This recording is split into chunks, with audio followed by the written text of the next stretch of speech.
Histología. La histología es la parte de la biología que estudia los tejidos. Esta es la forma en que se organizan las células entre ellas y con el medio en que se encuentran en un organismo. Un tejido tiene principalmente dos componentes, un componente celular y un componente llamado matriz extracelular. Este es el medio en que las células se encuentran inmersas, que además de un contenido importante de agua, contiene proteínas, azúcares y otro tipo de moléculas que por lo general son secretadas por las mismas células. Los distintos tejidos se organizan entre sí para formar órganos, que tendrán en el organismo en que se encuentran funciones específicas. Existen distintas técnicas de estudio para la histología, de las cuales la más importante es sin duda la microscopía.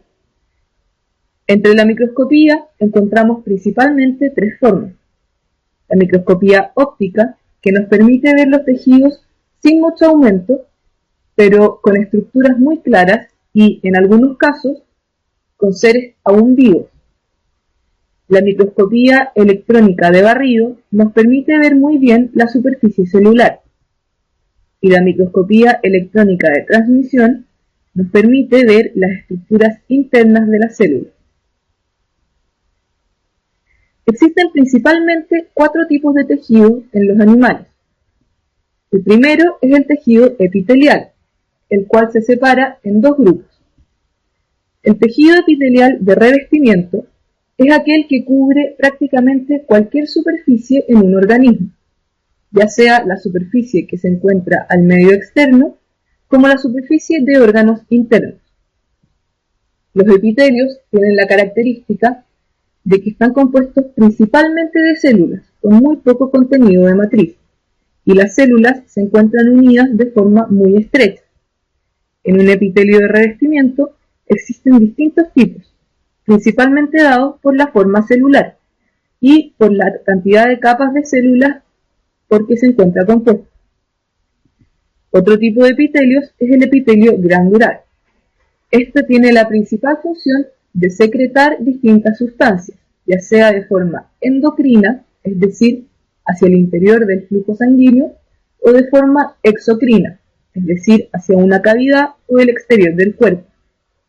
De la misma forma, existen 3 tipos de tejidos glandulares: los holocrinos, en que junto con la sustancia se secreta todo el contenido celular; los merocrinos, en que solo las células liberan la sustancia sin producirse ningún daño; y los apocrinos, en que la sustancia se secreta con algunos fragmentos de la célula, pero no la destruye por completo.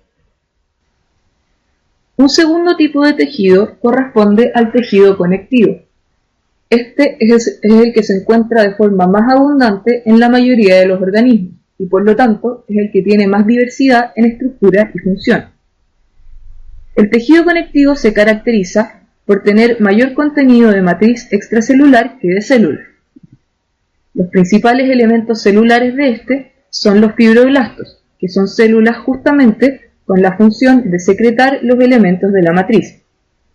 Sin embargo, también se encuentran otro tipo de células pertenecientes al sistema inmune. Estas tendrán la función de defender al organismo en caso de una infección.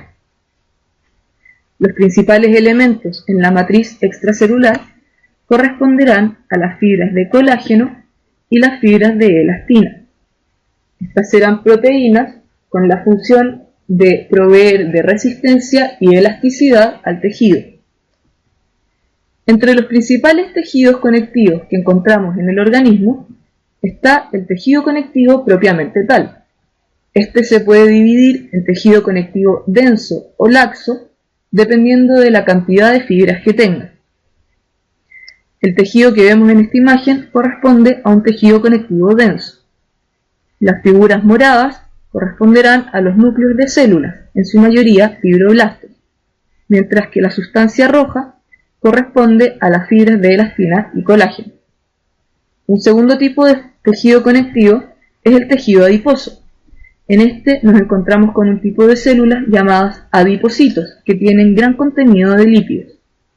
Si bien este es un tejido con gran cantidad de células y una menor cantidad de matriz, de todas formas se considera un tejido conectivo. Un tercer tipo de tejido conectivo es el tejido óseo, el que forma los huesos. En este caso, las células se encontrarán en unas lagunas rodeadas de matriz, y esta matriz estará calcificada, lo que le da la dureza al hueso. Otro tipo de tejido conectivo es el tejido cartilaginoso. Al igual que en el tejido óseo, las células se encuentran en pequeñas lagunas entre medio de la matriz. Las células llamadas condrocitos serán las encargadas de formar los cartílagos. Un tercer tipo de tejido presente en los animales es el tejido muscular. Este tiene la principal característica de ser capaz de contraerse para generar movimiento. Existen principalmente tres tipos de tejido muscular. El tejido muscular estriado, llamado así por unas estrías o líneas que se pueden observar debido a la forma en que se organizan sus proteínas. Además, las células del tejido estriado serán grandes fibras con varios núcleos, es decir, multinucleadas, que se producen por la fusión de unas células llamadas mioblastos.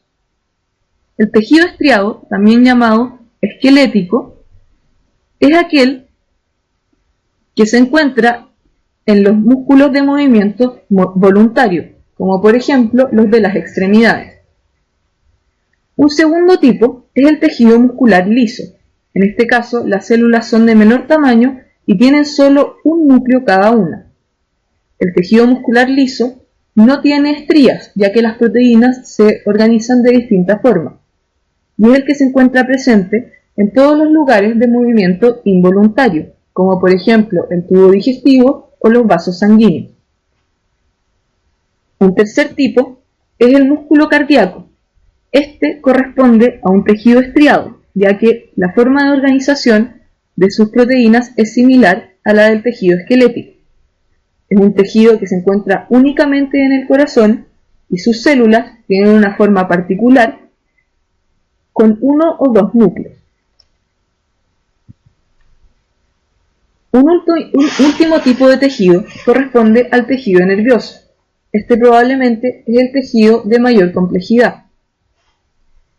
Tiene como principal componente las células nerviosas o neuronas, las cuales serán las encargadas de llevar información mediante impulsos nerviosos a través del cuerpo. Sin embargo, el tejido nervioso, que encontramos principalmente en el sistema nervioso central y periférico, también tendrá otros tipos celulares, llamadas glías. Estas células tendrán la función de soporte y nutrición de las neuronas.